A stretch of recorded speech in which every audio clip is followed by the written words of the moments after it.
ಇನ್ನು ಗೃಹಲಕ್ಷ್ಮಿ ಹಣ ಹಾಕದಂತ ಸರ್ಕಾರದ ವಿರುದ್ಧ ಬಿಜೆಪಿ ಕಿಡಿಕಾರ್ತಿದೆ. ಸರ್ಕಾರ ಪಾಪರಾಗಿದೆ, ಸರ್ಕಾರ ದಿವಾಳಿ ಆಗಿದೆ, ಇವ್ರ ಹತ್ರ ಹಣ ಇಲ್ಲ, ಎಲ್ಲಿಂದ ಕೊಡ್ತಾರೆ ಇವರು? ಇದು ಬಿಜೆಪಿ MLC CT ರವಿ ಹೇಳಿರೋದು.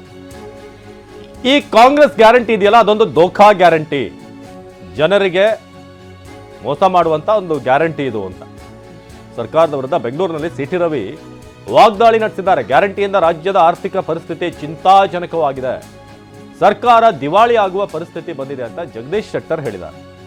ಬೆಳಗಾವಿಯಲ್ಲಿ ಸಂಸದ ಜಗದೀಶ್ ಶೆಟ್ಟರ್ ಕಿಡಿಕಾರಿದ್ರು. ಬನ್ನಿ CT ರವಿ ಶೆಟ್ಟರ್ ಏನು ಹೇಳಿದ್ರು ನೋಡೋಣ. ಈಗ ಈ ಸರ್ಕಾರ ಪಾಪರಾಗಿದೆ, ಗ್ಯಾರಂಟಿಯನ್ನು ಹೆಸರಿಗೆ ಕಳಂಕ ತರೋ ರೀತಿಯಲ್ಲಿ ಸನ್ಮಾನ್ಯ ಸಚಿವರು ಮಾತಾಡಿದ್ದಾರೆ. ಗ್ಯಾರಂಟಿ ಅಂದ್ರೇನು? ಸೂರ್ಯ ಹುಟ್ಟೋದು ಎಷ್ಟು ಸತ್ಯನೋ ಅಷ್ಟೇ ಸತ್ಯ ನಿಮ್ಮ ಖಾತೆಗೆ ಹಣ ಬರುತ್ತೆ ಅನ್ನೋದು ಗ್ಯಾರಂಟಿ ಅಂತ ಹೇಳ್ತಾರೆ. ಅಂದರೆ ಕಾಂಗ್ರೆಸ್ ಗ್ಯಾರಂಟಿ ದೋಖಾ ಅಂತ ಆಯ್ತಲ್ಲ. 10 kg ಅಕ್ಕಿ ಬೇಕೋ ಬೇಡವೋ, 22 ತಿಂಗಳಾಯಿತು 10 kg ಅಕ್ಕಿ ಇಲ್ಲ. ಒಂದು ಕೇಂದ್ರ ಸರ್ಕಾರ ಕೊಡೋ 5 kg ಬಿಟ್ಟರೆ ಇವತ್ತಿನವರೆಗೂ ಇಲ್ಲವೇ ಇಲ್ಲ. ಮತ್ತು ಗ್ಯಾರಂಟಿಯಾಗಿ ಇವರು ಕೊಟ್ಟಿರೋದೇನು ಅಂದರೆ 16 ವಿವಿಧ ಅಗತ್ಯ ವಸ್ತುಗಳ ಬೆಲೆ ಏರಿಕೆ ಮಾಡಿದ್ದಾರೆ.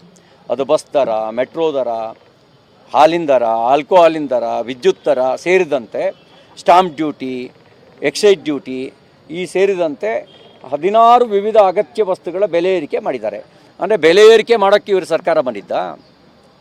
ಸಂಬಳ ಕೊಡೋ ಯೋಗ್ಯತೆ ಇಲ್ಲ, ಅಭಿವೃದ್ಧಿ ಮಾಡೋ ಯೋಗ್ಯತೆ ಇಲ್ಲ, ಗ್ಯಾರಂಟಿ ಹಣನೂ ಕೊಡೋಕ್ಕಾಗಲ್ಲ. ಅಂದರೆ ನೀವ್ಯಾಕಿದ್ದೀರಿ ಅಧಿಕಾರದಲ್ಲಿ?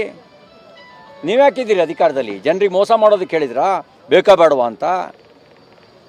ಕಾಕಾ ಪಾಟೀಲ್ ನಿನಗೂ ಫ್ರೀ, ಇದೇನು ಮೋಸ ಮಾಡೋಕ್ಕೆ ಹೇಳಿದ್ದು? ಓವರಾಲ್ ನೋಡ್ರಿ, ನಾ ಹಿಂದೂ ಹೇಳಿದ್ದೀನಿ, ಈ ಗ್ಯಾರಂಟಿ ಸ್ಕೀಮ್ ತಂದಿದ್ದರಿಂದ ಇವತ್ತು ರಾಜ್ಯ ಸರ್ಕಾರದ ಆರ್ಥಿಕ ಪರಿಸ್ಥಿತಿ ಭಾಳ ಚಿಂತಾಜನಕಿದೆ. ಹಿಂದೆ ಮಾಧ್ಯಮದಲ್ಲಿ ಬಂದಿತ್ತು 32,000 ಕೋಟಿ ಕಾಂಟ್ರಾಕ್ಟರ್ಸ್ ಬಿಲ್, ಕೆಲಸ ಮಾಡಿದ್ದು ಕಾಂಟ್ರಾಕ್ಟರ್ಸ್ ಬಿಲ್ ಪೆಂಡಿಂಗ್ ಇದೆ ಅನ್ನುವಂಥದ್ದು ಹಿಂದೆ ಮಾಧ್ಯಮದಲ್ಲಿ ಬಂದಿತ್ತು. ಆಮೇಲೆ ನಿನ್ನೆ ಉತ್ತರ ಕರ್ನಾಟಕ ಭಾಗದ ಕಾಂಟ್ರಾಕ್ಟರ್ಸ್ ನಿನ್ನೆ ಒಂದು ಮನವಿ ಪತ್ರ ಕೊಟ್ಟರು. ಅವರೊಂದು ಹೇಳಿಕೆಯನ್ನು ಕೊಟ್ಟರು, 32,000 ಕೋಟಿ ಅಲ್ಲ, ಸುಮಾರು 60,000 ಕೋಟಿಯಷ್ಟು ಬಿಲ್ ಪೆಂಡಿಂಗ್ ಇದ್ದಾವೆ ಅನ್ನುವಂಥದ್ದನ್ನು ಅವ್ರು ಹೇಳಿದ ಮೇಲೆ ಇವತ್ತು ರಾಜ್ಯದಲ್ಲಿ ಆರ್ಥಿಕ ಪರಿಸ್ಥಿತಿ ಎಷ್ಟು ಗಂಭೀರ ಇದೆ ಅನ್ನುವಂಥದ್ದನ್ನು ಅರ್ಥ ಮಾಡ್ಕೋಬೇಕು.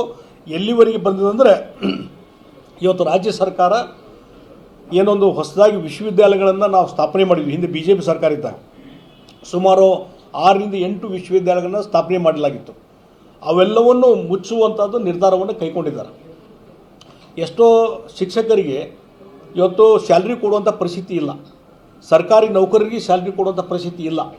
ಆ ರೀತಿ ಮತ್ತು ವಿಶೇಷವಾಗಿ ಬೇರೆ ಬೇರೆ ಯೋಜನೆಗಳಿಗೆ ವಿಶೇಷ ಅನುದಾನ ಕೊಡುವಂಥ ಪರಿಸ್ಥಿತಿ ಇಲ್ಲ. ಇವತ್ತು ಕಾಂಗ್ರೆಸ್ಸಿನ ಶಾಸಕರೇ ಇದರ ಬಗ್ಗೆ, ರಾಜ್ಯ ಸರ್ಕಾರದ ಬಗ್ಗೆ, ಮುಖ್ಯಮಂತ್ರಿಗಳ ನಿಲುವು ಬಗ್ಗೆ ಟೀಕೆ ಟಿಪ್ಪಣಿ ಅವರೇ ಸ್ಟಾರ್ಟ್ ಮಾಡಿದ್ದಾರೆ.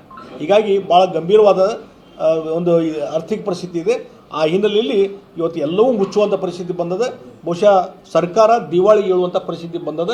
ಅದರಿಂದ ಭಾಳ ದೊಡ್ಡ ಪ್ರಮಾಣದಲ್ಲಿ ಕರ್ನಾಟಕಕ್ಕೆ ಹಿನ್ನಡೆ ಆಗುವಂಥ ಪರಿಸ್ಥಿತಿ ನಿರ್ಮಾಣ ಆಗಿದೆ.